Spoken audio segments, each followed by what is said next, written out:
I'm Josh. And I'm Jen. Welcome to the Gospel Shaped Family Podcast. Each episode brings biblical wisdom and practical conversations on parenting, marriage, and family. And we discuss how to disciple the next generation with a biblical worldview. Whether you're raising children, shepherding a church, or longing to build a legacy of faith in your home, this podcast is for you.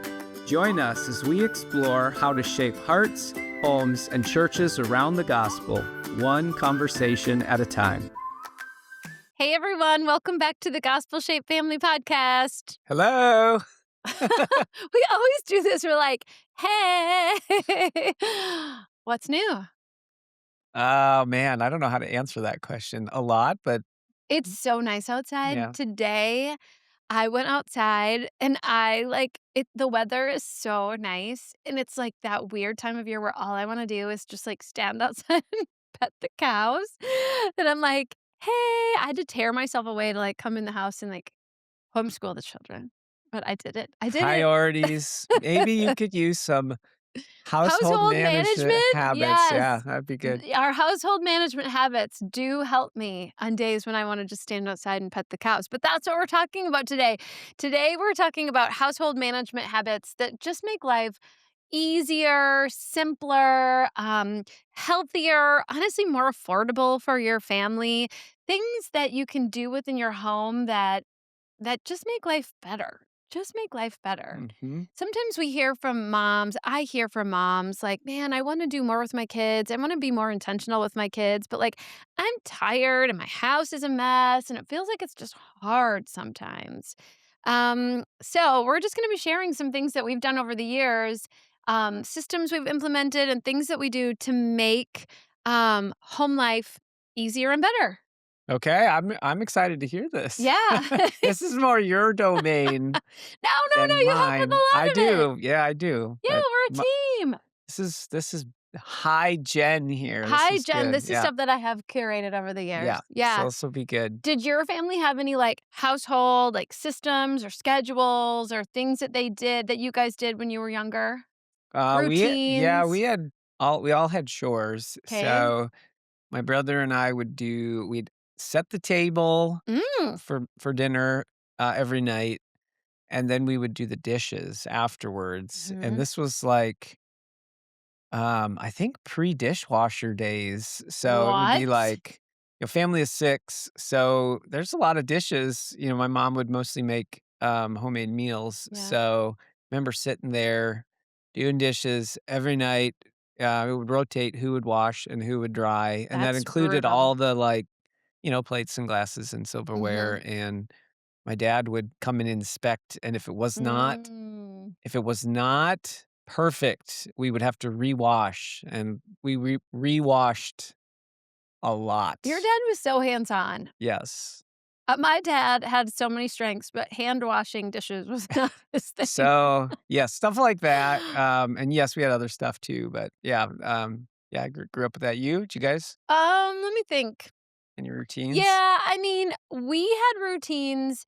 I think, especially like scheduling routines, because a lot of things revolved around my mom's work schedule. And so things like my mom got up early, went to work. I mean, like this is like junior high and high school, right? And we did our own breakfast and then she'd come home and we had, just some certain routines after school. I don't remember ever having like a specific job or a chore growing up. I do remember helping my mom with stuff. She really just took on a lot of the brunt of things. She was like, boom, get it done, which was great. That is. She was amazing. She was like the most amazing woman. All right. So what have we done to establish some rhythms and things in our home that just make life a lot easier? Just makes life easier. Okay, well, the first thing that we did when the kids were really young is we established a consistent daily routine. And this started off when our kids were very, very little. Even as infants, they had a clear routine. And I always like to say that everyone is happier when you know what's coming next. This is true for adults. You are going to be more calm. grounded. Nobody likes walking into a situation when they don't know what's coming. And for children, especially little children, when they don't have a clear sense of routine, especially when they're not good communicators, having just like a simple schedule just makes life easier and just gentler on them. So for some families, the idea of having a daily routine, just depending on your life circumstances, just sort of happens. So, if you are a family that you're all heading out the door in the morning, whether you're heading to, little kids in daycare, whether you have kids that are in the elementary age years and you're heading out the door in the morning, sometimes these schedules are self-made, just due to life circumstances. But sometimes not. So, we try to put the most important things first on our schedule and then manage the rest. So, from there's been some consistency from when the kids were little until now, because now our youngest is 10 years old. But when the children were very little, we had a clear wake up time. This can derail a lot of families' wake up times. I know families who had kids who are up at like 5 a.m. And I know moms, like people I know that were like, my kids wake up at 5 a.m. and I'm exhausted. And so we had, even when the children were very young, a clear wake up time for everyone. You cannot get out of Nobody bed gets out of until bed 7 until o'clock. 7 a.m. And we would even do this for our little ones. I mean, now, obviously, if you have like a little baby, you're not doing that. But when your child Yeah, when they are like 1 year one old and a or, half or 2, yeah, they could yeah, you get the digital clock. I remember one of our kids, I can't remember which one, couldn't really tell time, but no time. they Yeah. knew what the 7 We was, covered the other two numbers. and they Yeah. would they'd wake up before 7 and lay there And until wait for the the 7. 7 would come up, and then they'd be like, "Yay, I can get out of bed." They 7 o'clock. they'd come waddling out of the room. Yep, when Yep. they were really little. And that just gives us as parents time to like, again, we need to know what to expect. So we need time to get up and maybe it's have your cup of coffee and some quiet Bible time or whatever it is, but just so that you as a parent are actually prepared for your own day. So when they were little, 7 o'clock. And then in our home, because we homeschool, we've always had like a benchmark reading time, even when our children were very, very little. So it would be like, okay, you can get out of your bed at 7 o'clock and we're going to have breakfast. And then we're going to have some playtime. But 9 o'clock every single day is going to be our reading time. And mom's going to read the Bible and we're going to do our read aloud time. From there, we would go into like our core morning, whether it was a play date or grocery shopping or Bible study at church, home for lunch, and then everyday quiet time. Every single day. Feet up the floor. Everyone goes in your room, no matter how old you are. Um, and during this time, when our children were all very little, and I was just homeschooling one or two, we would do our homeschool time during nap time. And so you'd have some quiet and it was cozy. And then the afternoon after nap time is snacks and we're going to prep dinner. We're going to go outside, all those things. But really, So during quiet time, there's options we gave our kids. yes. So we What always were the gave our kids options? options during quiet time. Even now, they remember this. So we would say you can either read, or you could pray, you could think, or you could sleep. And we say that because no child, like especially in that preschool age, they don't really want to go to sleep. They're like, I'm big. I don't want to go take a nap, right? We're not calling it nap time. We're calling it quiet time. But our kids always fell asleep. They always fell asleep, even like through what you would say is like the kindergarten age. I think children require so much more sleep than we currently give them a time allotment for. But yeah, asleep. So, as the kids got older, they would read. Our kids all love to read. But that quiet time has been crucial. Now, fast forward to today, we live on the farm. Here's our daily routine. Our kids are usually not up at 7. They're usually up by 8. 8 o'clock is when they are up. They all do their morning chores, morning jobs. They all eat breakfast.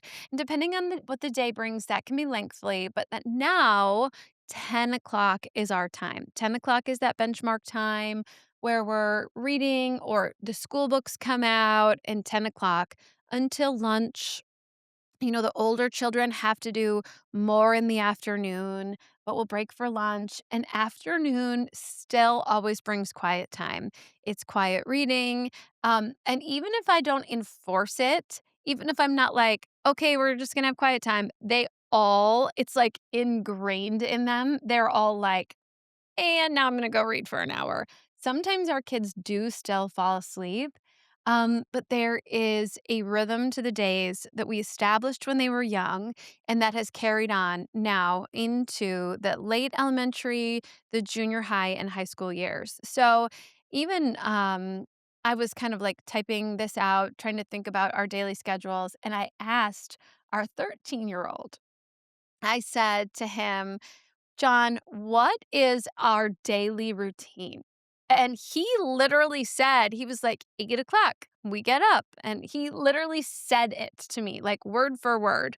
And so it's been a really beautiful thing because it just takes the hassle out of, like, what are you doing and what's going to fill your time? And then the kids also know, like, hey, this is what's expected of me. So I'm not like begging kids to like, do their do their morning jobs. I'm not saying like, Most of the "Hey." time. Well, I mean, I remind, but, but it's Yeah. not a battle. No, We don't it's not a have bad. battles over what kids are doing. And so it's just provided tremendous freedom. So if you don't have good routines in your day, do it. Make a routine. And that would be true. So we homeschool, obviously. So that Yeah. includes, for those whose kids are in classrooms at a school, Yeah. obviously your routine would look different, but it would be your afternoons and your evenings and Yeah. weekends that you would need that rhythm and that, Yeah. that established Yeah, what routine. does afternoon look like? What does dinner time look like? What does homework time look like? When are you, especially if your child's in school, when are they practicing their instrument or, doing all the extra things that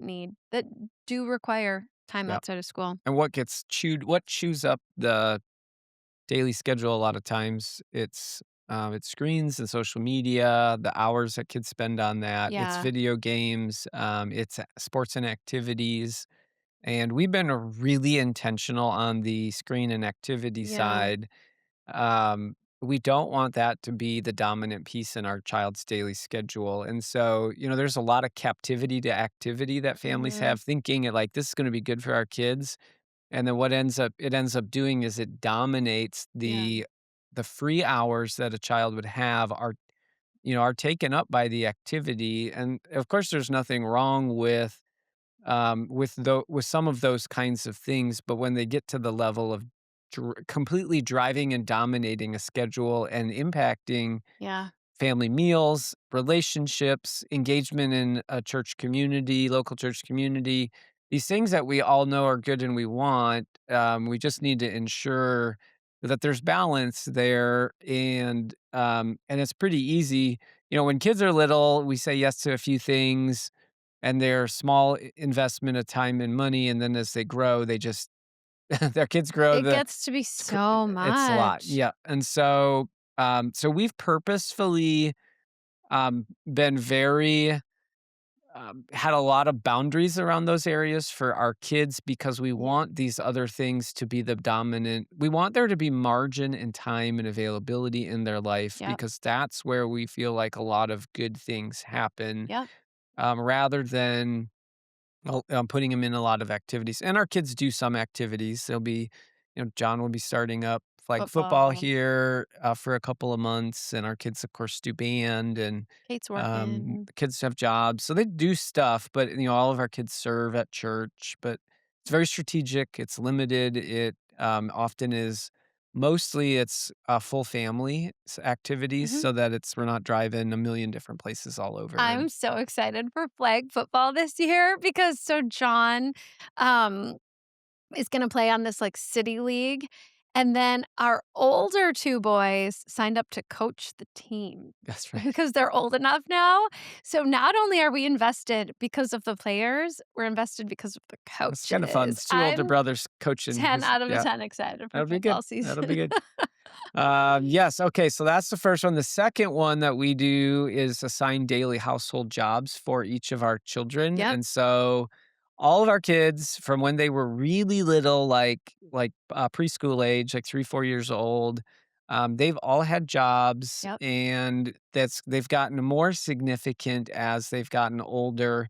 If we think that everybody that's part of the family should do the work of the family, and those regular kinds of tasks that are just necessary to Mhm. operate a home. We don't pay our kids for that, so these are just roles that they do. Those special tasks that are above and beyond, we do pay for that. But those are limited, things like mowing the lawn, and that's we pay for that because we have a big It's lawn, not so a farm. big A small backyard that house, you probably don't maybe need to not, pay for that, but but ours is it's a couple hour task to do that. But the kinds of things our kids do on a daily, weekly basis, just to being part of the family. They unload and reload the dishwasher, which for 7 people it's 3 is times a 3 day. times a day. It's garbage, taking it out, taking it down. Our garbage, you have to walk literally a quarter mile to bring it to the spot on our driveway that can get picked up and back. Not a small task. Feeding pets, we have a bunch of outdoor cats. We have 2 dogs.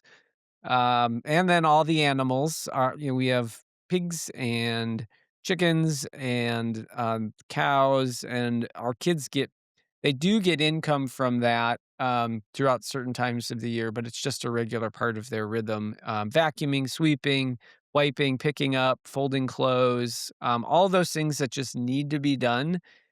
There's just an expectation that they help with that. And of course, it's not always cheerful attitudes, and once in a while there's arguments and conflict in those areas. But in general, because it's just the expected norm now, it goes without any issues most days. And it's incredible what these do, not only in helping for just the function of a home, but the teaching of responsibility to Mhm. children as you know, they they're expected to do things that are, a lot of times a lot of adults would be doing for our family, and it's helpful. Yeah. All right, third thing, Jen? Okay, the third thing is this is gonna blow your mind. Simplify your laundry system. Okay, so every family has to do laundry. The bigger your family gets, the more out of control it gets. And I remember everybody has different systems. Like when I was a kid, my mom would collect all everyone's laundry. Did your mom do this? Collect all the laundry. My mom would Yeah, we sort it sorted it. by Yeah, color. we did that too. I And wonder if that was like a generational I thing. have no idea. She Yeah. would sort it by color, and then she had, like, specific laundry detergents for the colors. It was, like, color safe, whatever, and then this one was whites, and it was such a system, and then afterwards, I mean, it took forever. She would stand at the dining room table. The whole dining room table would be covered in laundry, folding it by each person, and then it was like, "Go put away." Her laundry system was like 20 steps, and I didn't even do any laundry, and I was exhausted by it? So moms or dads, if you're the laundry person, simplify your laundry system. This has saved me a ton of time and hassle. So we do laundry by person. So every person has their own laundry basket.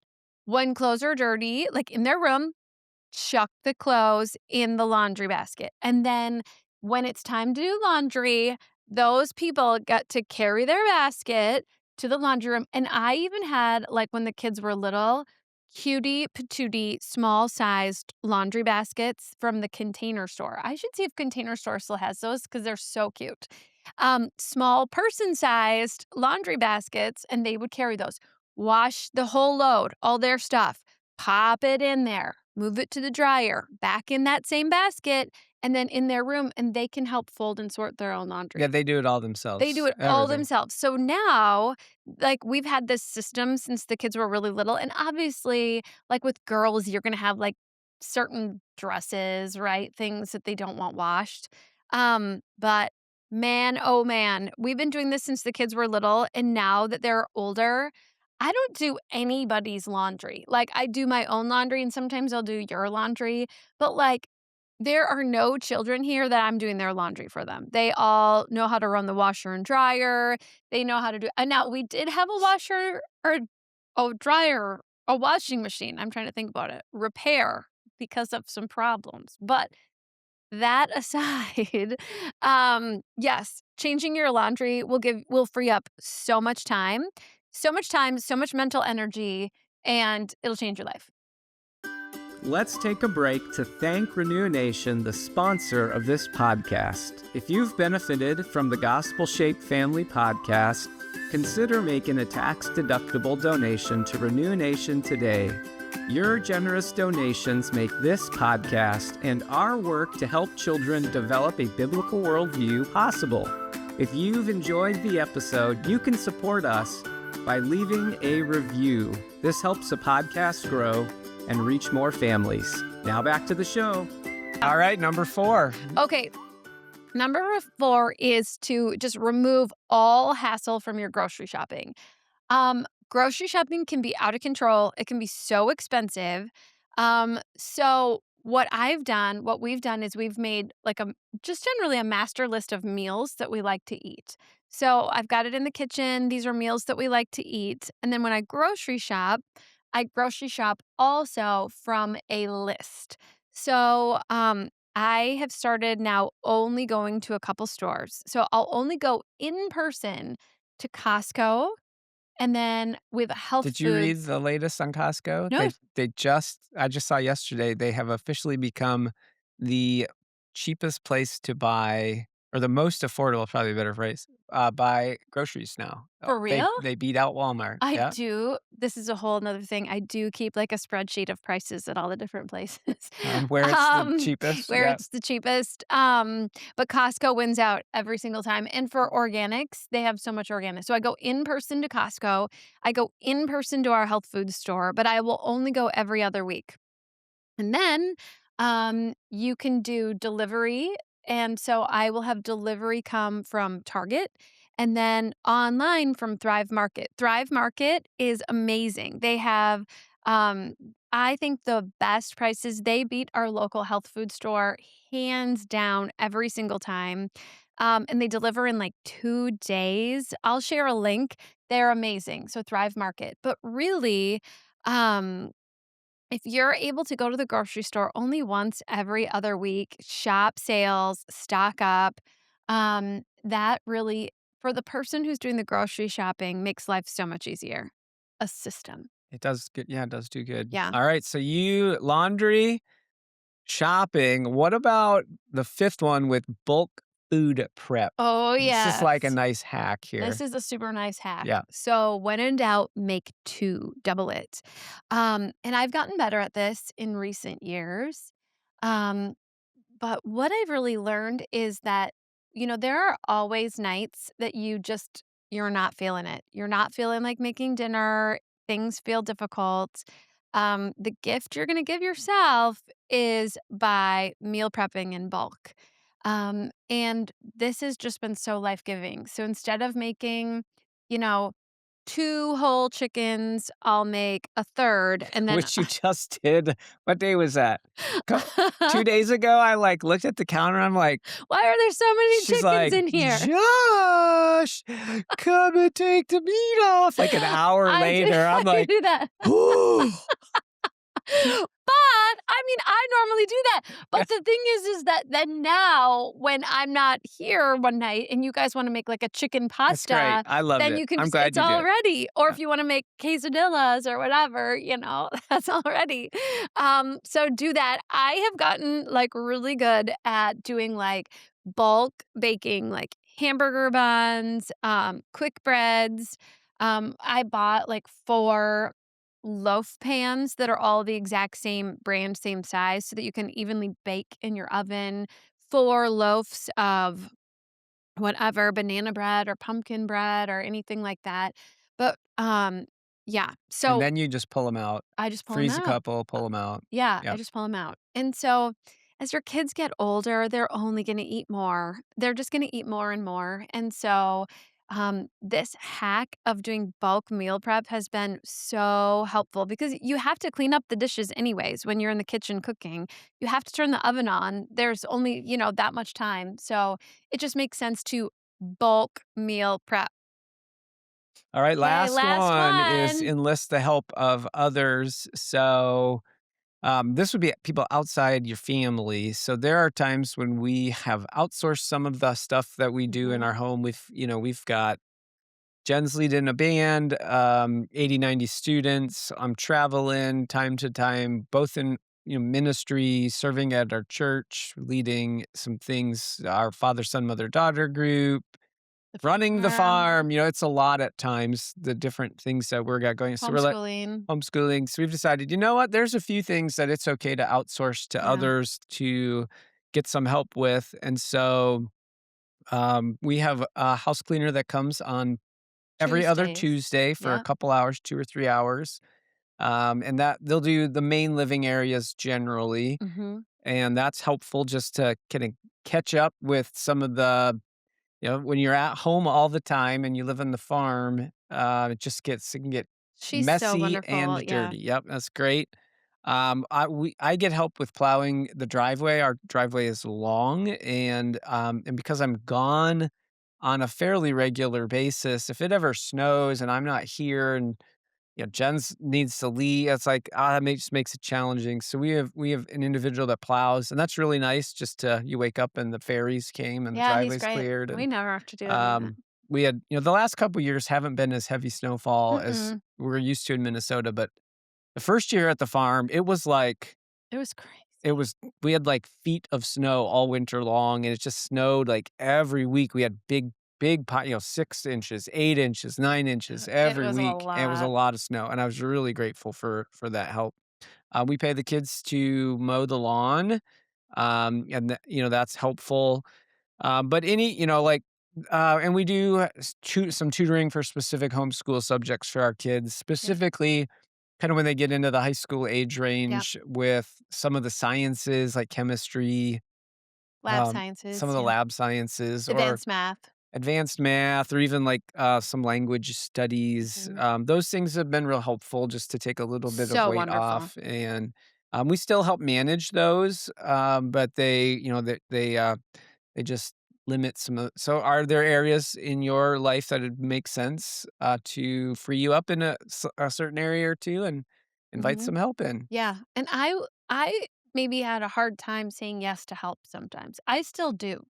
Um, so if you're one of those who thinks your life's gonna be better if you just do it all yourself, just say yes. Get a little bit of help, you're gonna feel better. Get some lemonade, go sit on the back I don't know if porch. I'm doing Oh, okay. that. Just put your feet up. Yeah. Watch all the little people work. Oh my gosh. I'm such a doer. This is such a tangent, but, last night I was with the ladies and we were talking about, um, having exterior work done on the house. And I was like, "How many of you ladies," and there was like 8 ladies there, "How many of you ladies have ever come over and helped me paint my house at one house or another?" And they all had. They were like, "We came and helped you paint your garage at the old house." And then I was like, "Man." We actually did a work day out here. So two Yeah. years ago, we did this part of this is like enlisting the help of others. Yeah. We needed to clear a fence line, in a 20-acre area. Like, Yeah. that's a lot of work, It was so and much we're work. like, our kids those are the kinds of things your kids are like, "Uh," Yeah. putting up fence, is a lot Yeah. of work, But no, legit, one of the ladies was like, "I remember painting your porch spindles." And I was uh-huh, like, "Yeah." painting that, yeah, and so but that's been But fun. we just Then needed help when you and have big tasks and you do it with groups, yeah, it it was adds a great. little bit of fun to it. It was Yep, so good. yep. Alright, well, let's finish with a different segment on Ask Josh and Ooh, Jen. okay. So kind of family schedule related. The question that we got from one family was, what does having relational margin in your family schedule look like? Go for it. So as I mentioned earlier, we want to have, if our schedule is so packed that there's not time, it just doesn't allow for the availability for the relational stuff to happen. Mhm. So For us, that means we don't pack our schedule full. Mhm. It means we try to be home for as many dinners as possible and evenings as possible. We're out, like everybody else, we're out pretty much every Wednesday night, and we're out a few random nights here and there. But we try to be home and available, and that just allows for that relational flexibility that's there. We build that into the time schedules, with our time at church. We build in extra time just to talk to people. We try to plan if there are activities, we try to plan that around with people that we know so that those they become the connecting point, the actual activity from a relational standpoint. Mhm. Um, and I think that margin just allows because a lot of life is the unexpected and the can you help with. And if people look at our schedule as being so packed and so full, it's like, well, they could never.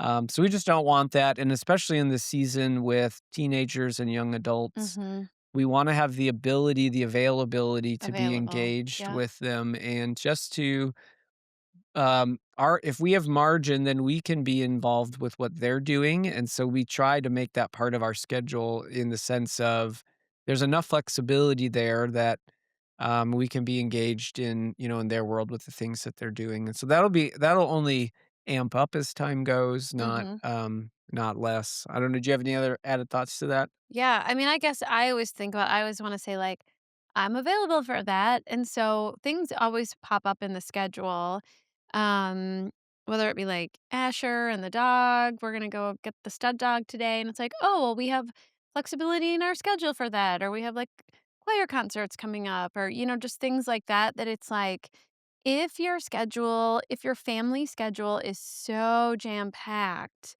every day of the week that you don't have the availability when things come up, then I mean, that's just so stressful. That's just so stressful. And I mean, and I guess I'll say too, like, what does relational margin looks like?